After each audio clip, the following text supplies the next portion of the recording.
Welcome back, everybody. Welcome back to the canyon.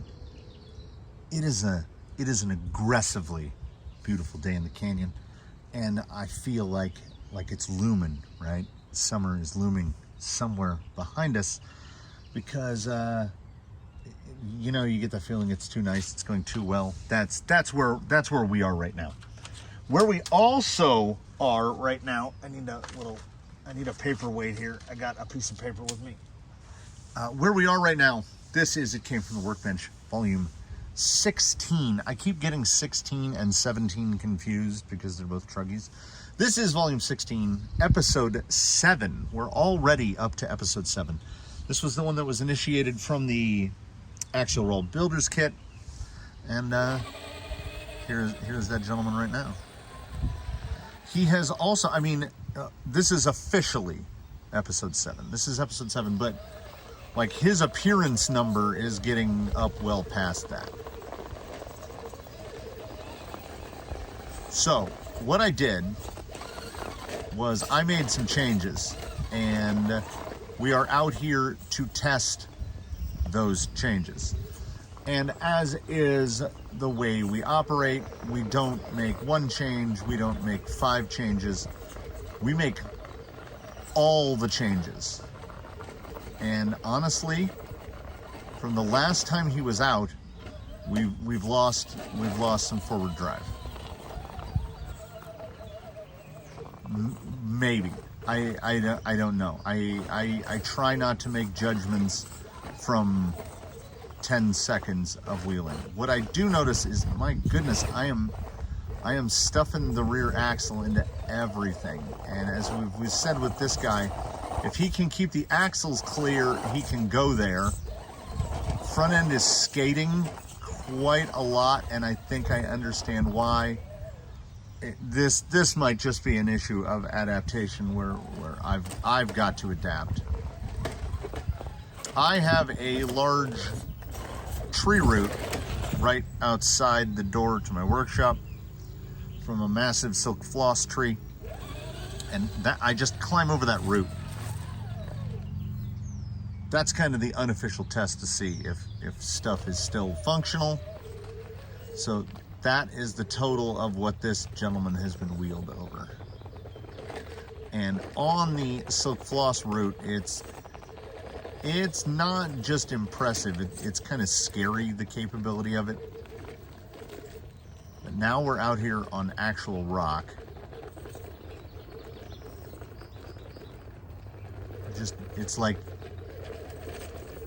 It's like the tires, I'm out driving the grip of the tire.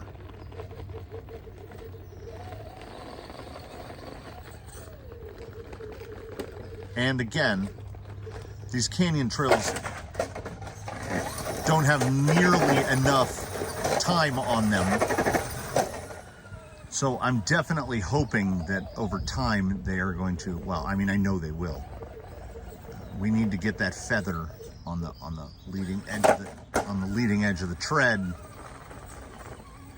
As many times as we doodlebug this or flip it or roll it in any way, that's okay. I'm 100% okay with that, because we need to test what we have wrought on the workbench, none of which was documented, because it's really almost, we're proof of concept. I decided completely on a whim to try something I have not tried before. I'm not innovating. This is a thing. People do this all the time. As if you were drawn in by the thumbnail of No More Half Measures, we have indeed, there are no half measures. I couldn't, there was nothing I could do to the panhard orientation to stop the bump steer. Like, just the relationship of the knuckles, where the panhard mount was relative to the on the chassis versus the panhard mount on the axle. There was no configuration that I could get to that would get the bump steer down to a point where I was okay with it. It steered harder to one side than the other because when you accelerate and you have no rear damping and no spring in the rear, it's basically just running full droop in the rear. What would happen is the nose would lift slightly, you'd get some bump steer, and it would pull to the left. So you would try to get the steering like set, no matter what. Only at a certain point in the suspension stroke would it go straight, and I didn't like it. So I said, well, I know an absolute and certain way to get around this, and that is to take the servo off the chassis and put the servo in the axle. Wow, that didn't compress at all. So that's what I did. And I said to myself, if we are going to go ahead and put the servo on the axle, I want to see if this front end will stay down. If we were going to go ahead and put the servo on the axle,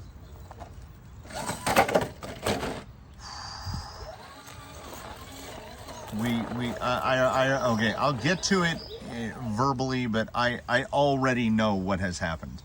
We'll talk a little bit about the numbers first, and then we'll talk about what I'm pretty sure I've done here, because what I'm 99% sure has happened, although, I mean, go ahead, prove me wrong. It gets to a certain point in a climb where, like, previously it would have no chance of making it up this grade right here. We get to a certain point and the weight, there's just a huge weight transfer that transfers over. So the way he is set up now is optimized for forward drive up to a point. Like you can see, he can do the lizard flex. If I can get that tire over, there we go. I want it to settle back down a little bit. I feel like his width is okay, perhaps a little wide. He's still on the orange wheels. I have not decided if we want to go back to the wide Enjoras. Let's try it this way, if I can get over. So, while I flail, let me talk about what we got. So we went back on the scales. He's now sitting at 6.19 pounds or 6.17 pounds, depending on whether you weigh him on 4 scales and add the total of the 4 or weigh him on a single scale. I would assume that weighing him on 4 and adding them together would be more accurate. So we'll go with 6.19 pounds, which is 2,800 grams and a couple.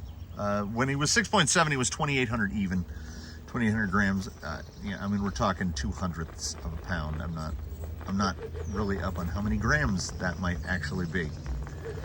So in his current configuration, now that is 1,919 grams of RTR vehicle. That is with the wheels and tires removed. He weighs 1,919 grams, which is 4.23 pounds. The wheels tire set that you're looking at right now weighs 877 grams. So about 1/3 of his total weight, his total RTR weight, is wheel and tire. So 1/3. I did all the balancing. I did the weight with the front up and the rear up. We'll have that up sometime right about now. Seeing as we're just sitting there, we'll put the chart up. Sitting level, 3.8 pounds on the front axle, which gives him a 6139 weight distribution. We moved we moved 2%. He has, while level, he has a 49.8% cross. With the front raised, he has 3.66 pounds on the front axle, 49.4% cross, and with the rear raised, he has exactly 4 pounds. It actually said on the scales 1.997, both sides, 1.997, 1.997, and both rear axles were 1.098.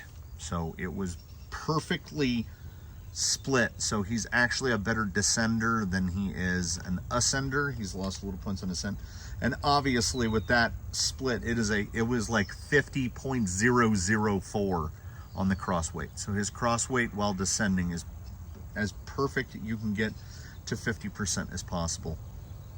The last time he went through a scaling, his CGH was at 3.1 inches, which I mentioned at that time is the bottom lip of the beadlock, of the top beadlock ring. I should pick it a ring.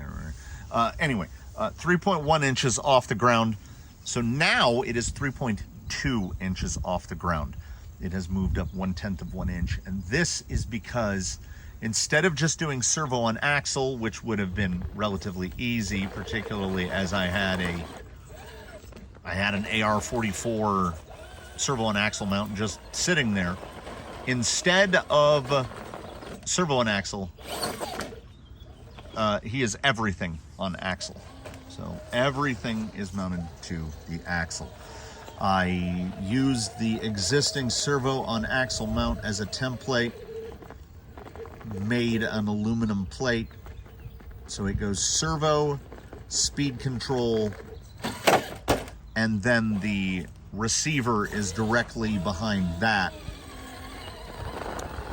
So now it has so much unsprung weight that it has the second softest element spring in the front. It's running whites, 0.95 pounds, and I think it's too heavy because it has so little unsprung weight. While I was working on it, I honestly thought about just disconnecting the front axle because I kind of wanted to just weigh the front axle and see what the front, because the front axle with everything on it has to be half the weight of the vehicle, just that, and it's all unsprung. So in terms of sprung weight, not a lot, very, very little.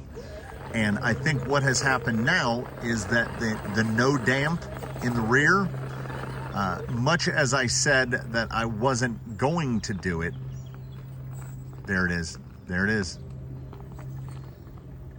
Much as I said I wasn't going to do it and mess with the cantilevers because they worked so well, what I've done is I've gone too far the other way. So now there's so much unsprung weight that we're getting this, there's transfer coming through the chassis. Basically, weight is moving to the rear, particularly when it's up at an angle like that, that without the damping force, we're getting that, like he's doodle bugging now. He's snapping over because there's so much weight on the front axle.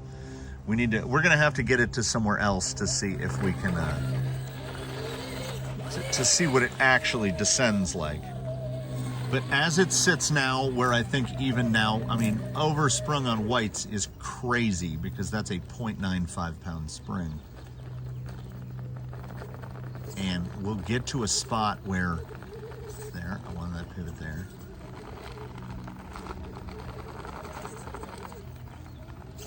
It's just, it's so much drive now. But drive at the expense, like I've often said, you have to give to get, and maybe we gave. Get a little descent here. I mean, it transformed this thing's descending. He used to walk it out, and he would get up on the front wheels and balance his way down like those dogs that can walk on their front legs. But now, just absolutely planted while descending, and the ability to uneven terrain, the low speed, and what have we got on a little more beam? Yeah, it's kind of alarming, really. I know that we're gonna have issues with going down. I have greens, which are like, I think 0.71 pounds.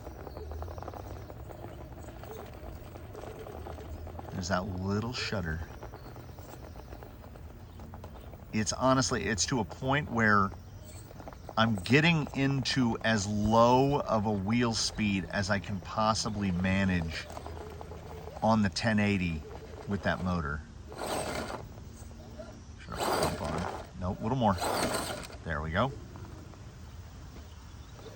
All right, this is like Jolly Green's little section right here. Because you've got to pick your spot here. Like right there. That collapse, we need damping back there now. It was getting away with it before when we had more sprung weight.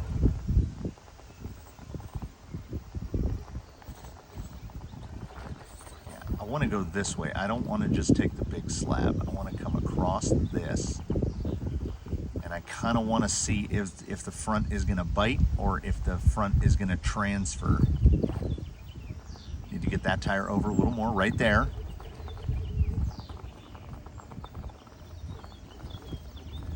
Yep. And with his width now, as you have been able to see here, and this is the sum total of wheeling that has been done since I did the work, he does not roll back over. I thought with all that unsprung, it was just going to be straight onto wheels. This might honestly be an instance where, and I'm going to have to test this, I think the width is actually actively working against him. Because he's sitting about 10.5 inches wide. I usually like to be in the 10 1/4. So we can certainly go narrower. Let's see if I get this one over onto here. Nope. Hey, there we got one. The drive though is, I mean, the forward drive is outstanding. Now again, we've been running him 0-0, no overdrive, no underdrive. Does he need it now? He might. Oh, that descent though. That descent.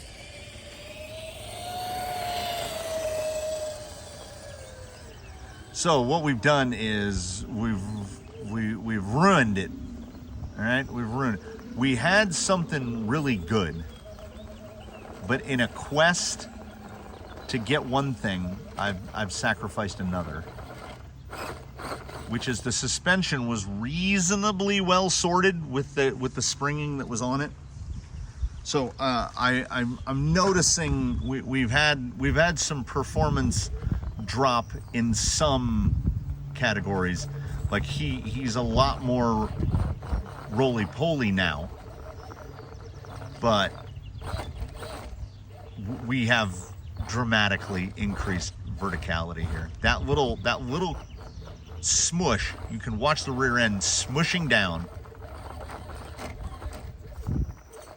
So now we've got the rear does not agree with the front. No, that's too far out. That's too far out. You can't hold that. Yeah, I could see that rear end. There was the cantilever was doing its job, and then it just collapsed. And that collapse is not helping. And I was unapologetically resistant to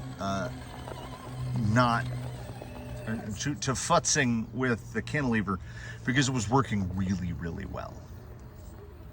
And now, like in straight drive stuff, still now, oh, it's crazy. Okay, let's go in here, this line right here.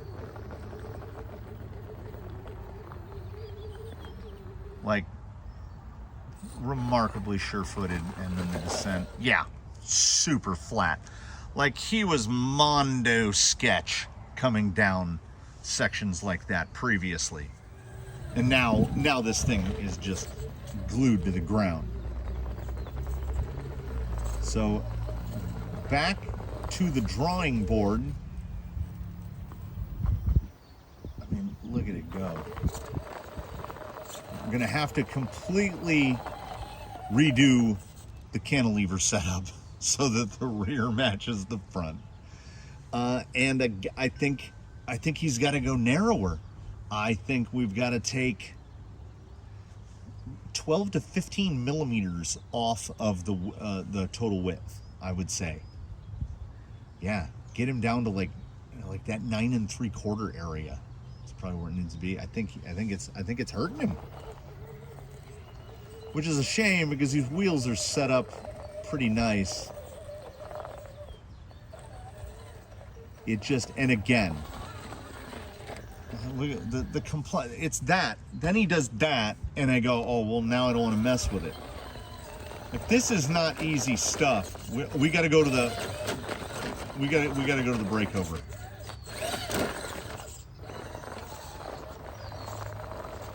Gets that light tire, but just won't give up on the line. Can just put that tire into the sky. It just, can I manage without changing the configuration? Can I actually get damping out of the rear? Because if I got damping, and I know there's no mechanical advantage on the damper side, but every time I try to stand those push rods up, it murders the not just the compliance, but the flex. Like, you might as well just go back to vertical shocks. And I like the overall capabilities of the cantilever. I don't want to do what they want me to do. I want to make them work for me. Yeah, capiche? I don't know how to get there. Into the breakover here at Anomaly.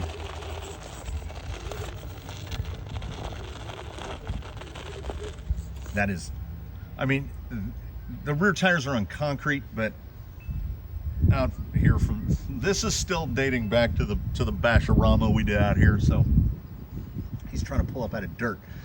But can we get this belly clear?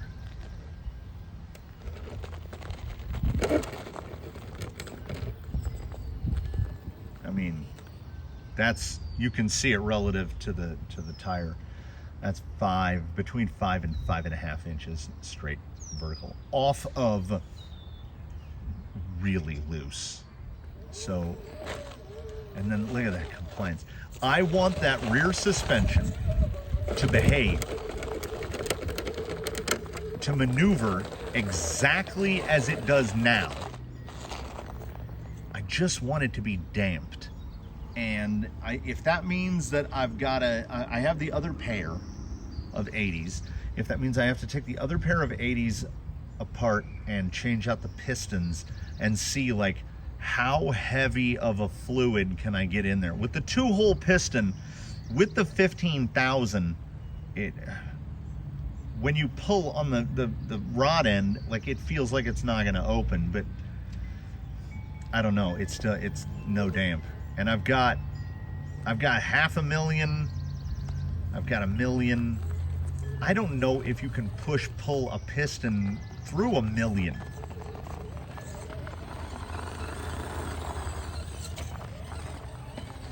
Well, we have to try something, because the performance on the one hand, going to the 4-link in the front, did everything that we knew going to 4-link in the front would do, which is the steering is perfectly equal both sides.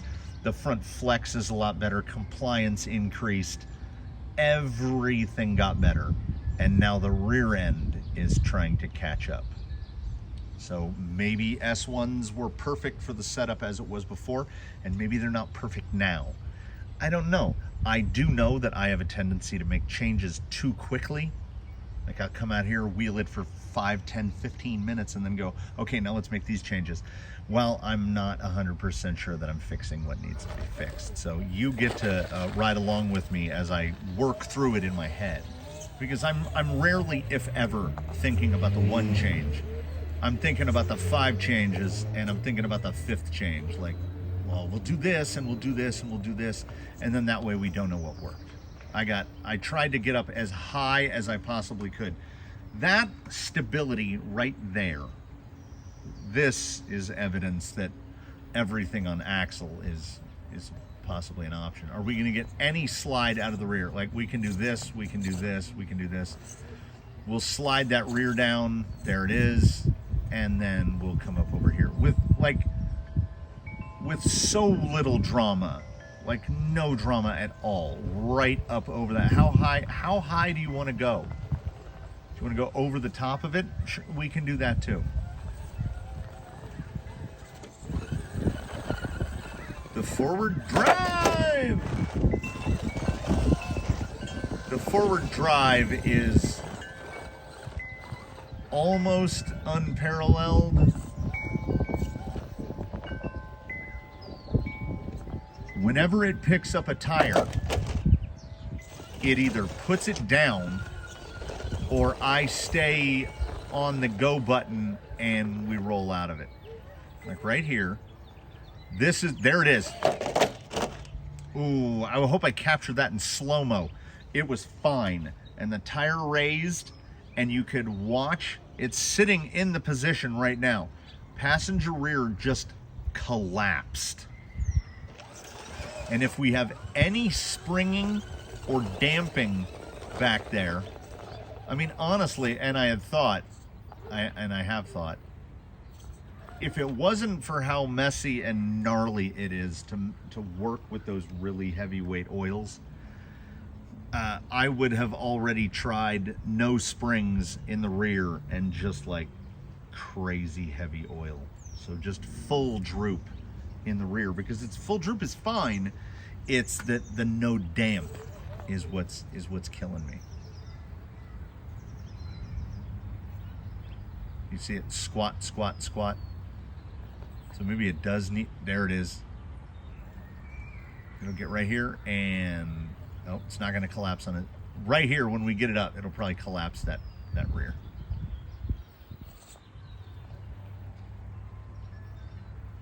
That wobble bobble, how I can do this, that's because there's absolutely no damping in the rear.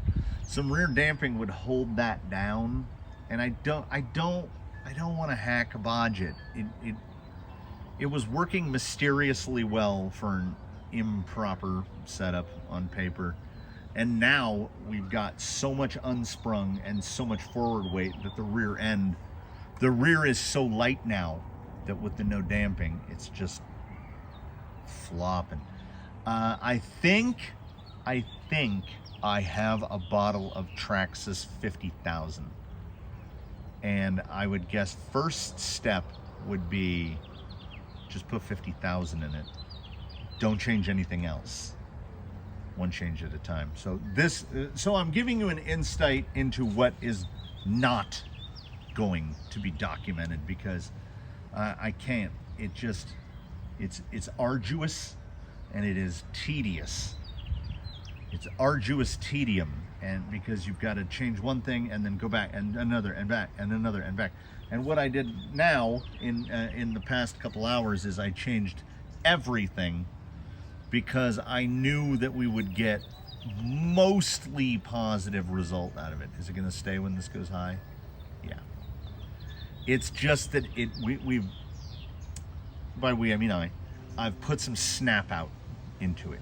Like it used to move a lot slower in the, like, whoa, that was scary.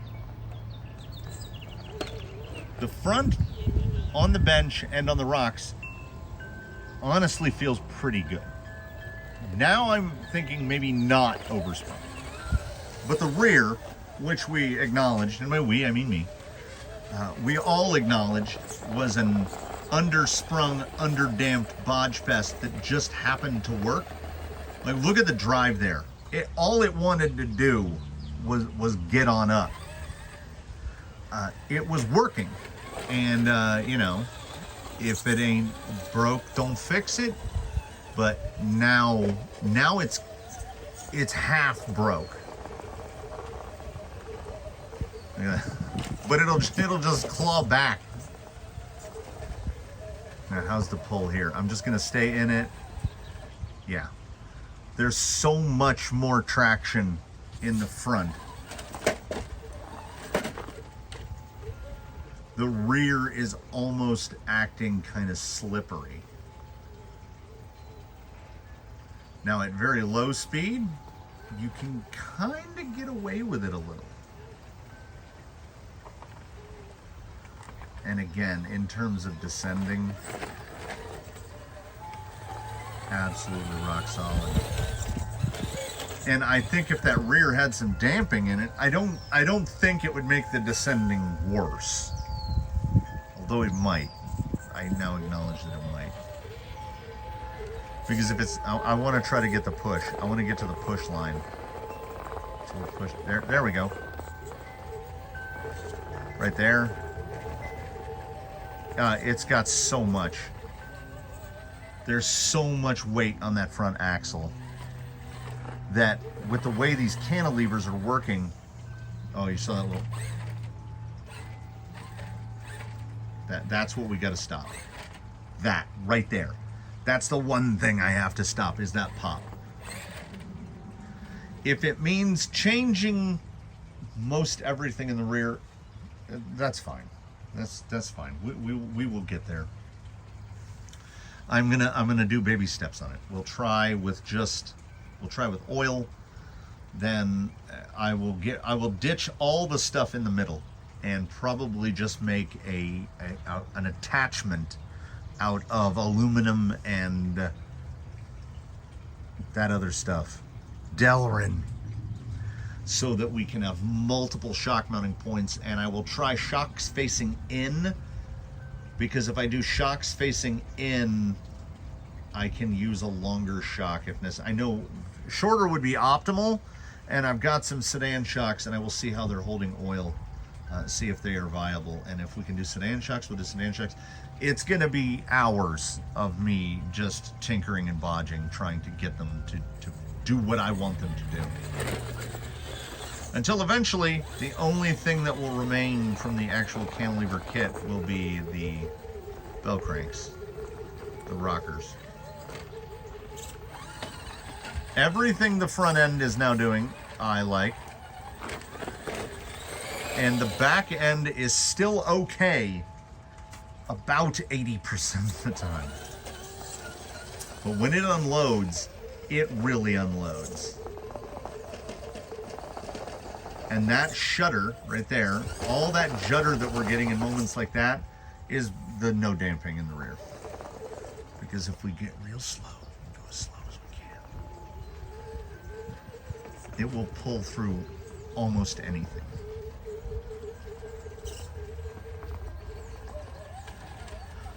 I don't know. It has to be that collapse that, like in that moment coming across on that right-hander, it felt nose light. How can that nose end get light? Well, because the rear end, we've taken compliance too far.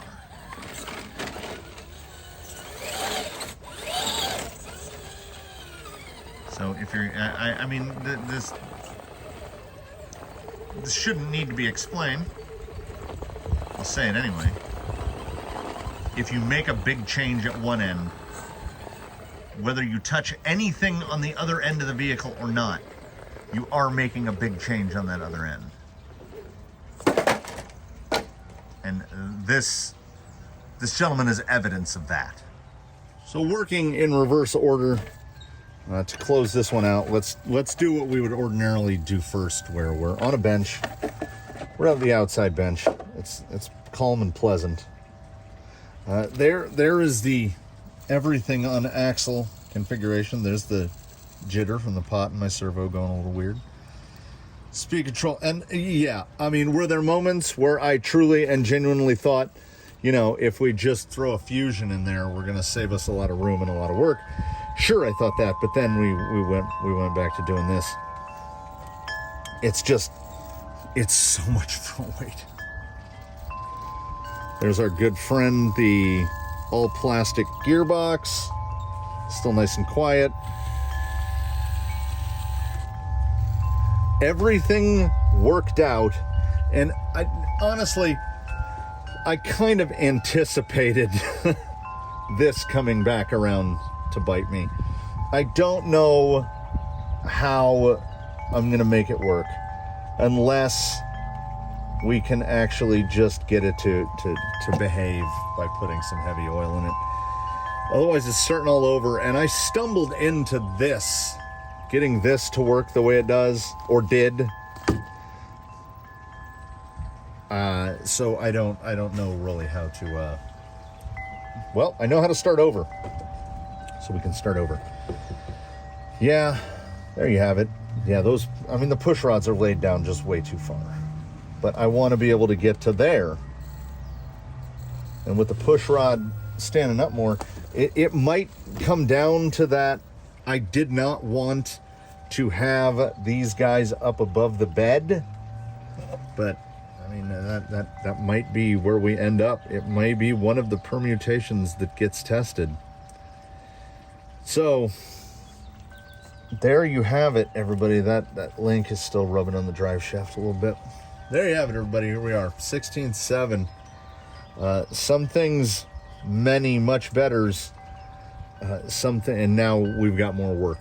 Nothing like doing work to create more work for yourself, which is definitely what I've done here. The front up here, my worry was that we'd put too big of a packet up here in the front and it was going to be banging into the frame rails and whatnot, but no. We're good.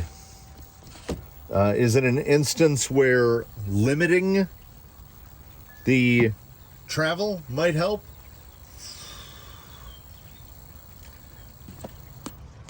I certainly wouldn't rule it out, but I'm enamored by big travel that works because I love me some compliance. And I think we're getting somewhere. I think we'll get to a destination eventually. I'm seeing we've got a little bit, just mostly on a little bit on the outside edge tread. We're getting a little feathering on there, which is where we need to be.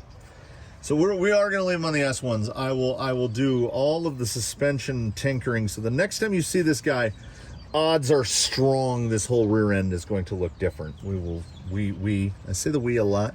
I will figure out something to get this rear end to cooperate with this front end. No idea what it is, but that's how we do. We don't know what we're doing. We make it up as we go along. I'm just happy that everything on axle actually worked. This thing is pretty good, and perhaps even more important, it's not one of those instances where I'm going, I don't know what's wrong. I don't understand what's not working. I absolutely understand what's not working. I could see it not working in action, and it's that, which we could get away with before and we can't get away with now. So that's it. I've honestly run out of things to say. I've wrenched on a lot of rigs today. This has been a long day. So I thank you for watching, everybody. I thank you for joining in on the progress. I do not want to just throw shock towers back on that and go to vertical shocks, though I know it would, I can't rule it out because I feel like it would fix 80% of the issues we're having, but it's definitely going to take this away. I don't know. So I make no promises as to what you'll see when you see this next time, but do tune in for that. In the meantime, do comment below, drop a like if you liked it, subscribe if you haven't, do consider channel membership, which, as Secret Galaxy would say, it helps the channel grow, and it does. It allows us to do stuff. Thanks, everybody. We'll see what we got coming. I don't even know. I can't remember. I don't remember what order things were filmed in, and I'm the guy that builds them and films them. We kind of find out together. So I will see you again real soon, and in between now and again, please, one and all, do your very best. Have a good one, everybody. We will see you in the next one, which, you know, with the rate we put these things out, is going to be very soon.